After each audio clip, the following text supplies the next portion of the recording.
Bentrovati e buongiorno al vicepresidente della Regione Riccardi che è in collegamento Skype con noi. Grazie per il suo tempo e buona Buongiorno. giornata.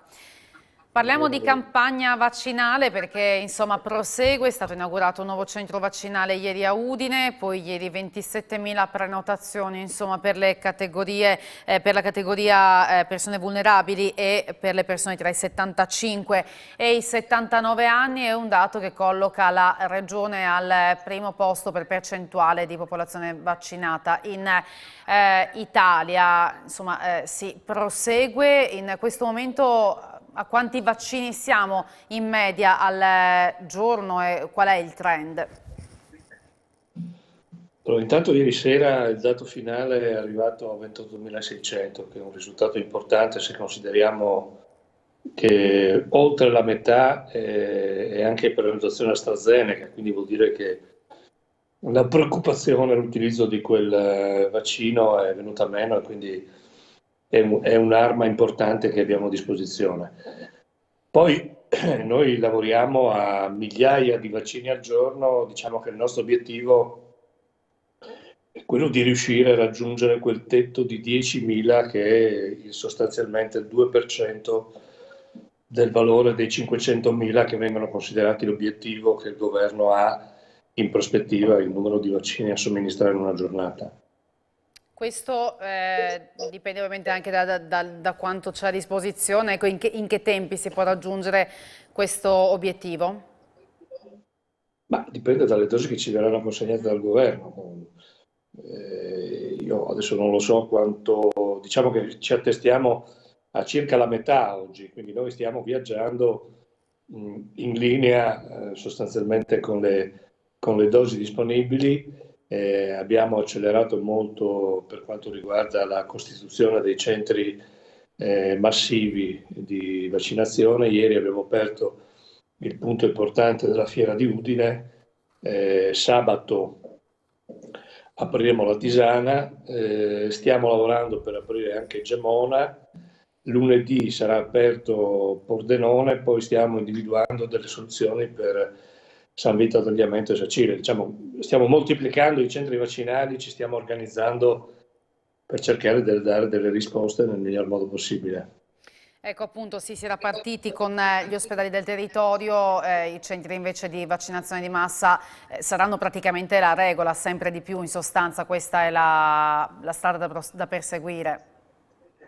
Ma noi manteniamo quelli che sono i punti dei distretti, ovviamente, quelli che sono in capo alle strutture direttamente del sistema sanitario nei loro luoghi di lavoro. I distretti sono i luoghi più, gli ospedali anche.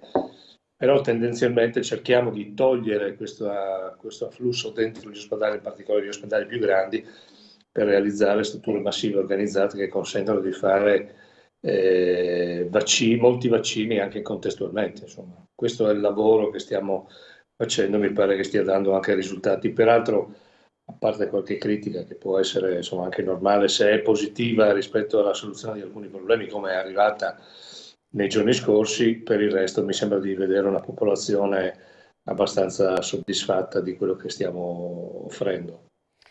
Parlava di critiche, un attacco alle regioni c'è stato ieri da parte del Premier Draghi che ha parlato di un atteggiamento disomogeneo insomma, da parte delle regioni con alcuni, che in alcuni casi insomma, non darebbero la giusta attenzione agli anziani privilegiando invece altre categorie. È arrivata anche la risposta del Presidente Fedriga che ha sottolineato come a suo parere in questo momento sia inaccettabile attaccare le regioni sulla campagna vaccinale. Cosa ne pensa di quello che ha detto Draghi?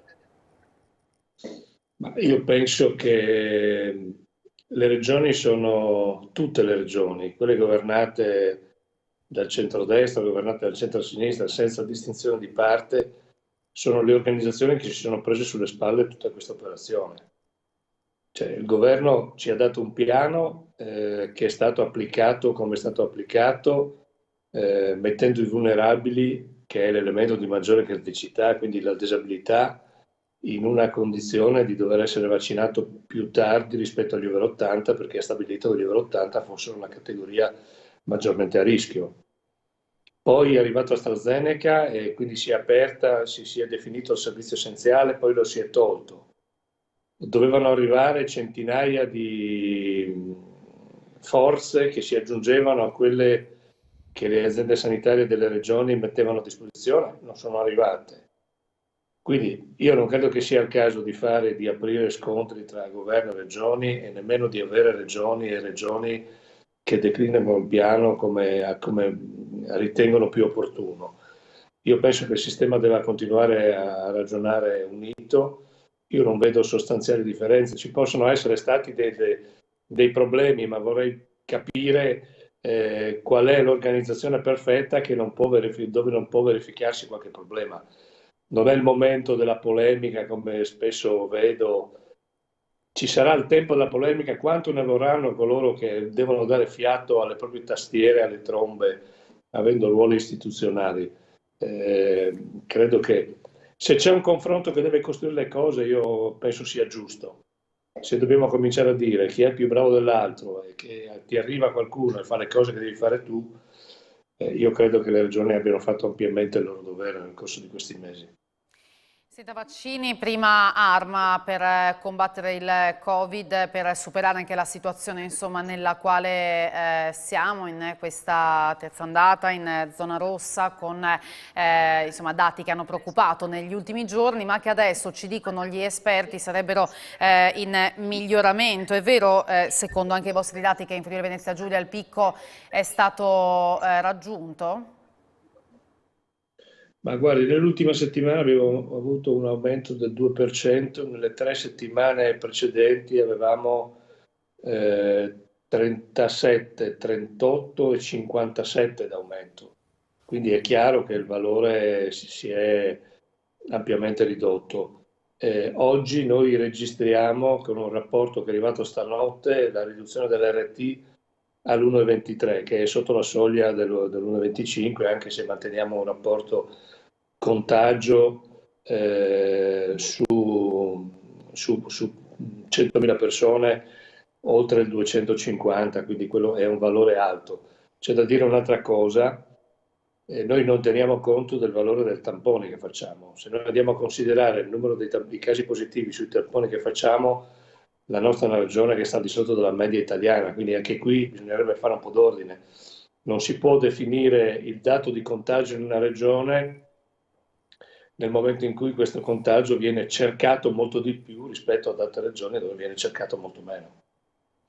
Alla luce, insomma, dei dati, si è cominciato ieri a livello nazionale a parlare così anche di riaperture. La nostra regione comunque insomma, resterà in zona rossa, la pressione sugli ospedali resta alta. Insomma, cosa vi attendete per le prossime settimane? Ma adesso vedremo il governo come interpreterà questi dati. Io direi che noi abbiamo la grande preoccupazione, la grande osservazione della domanda della pressione ospedaliera.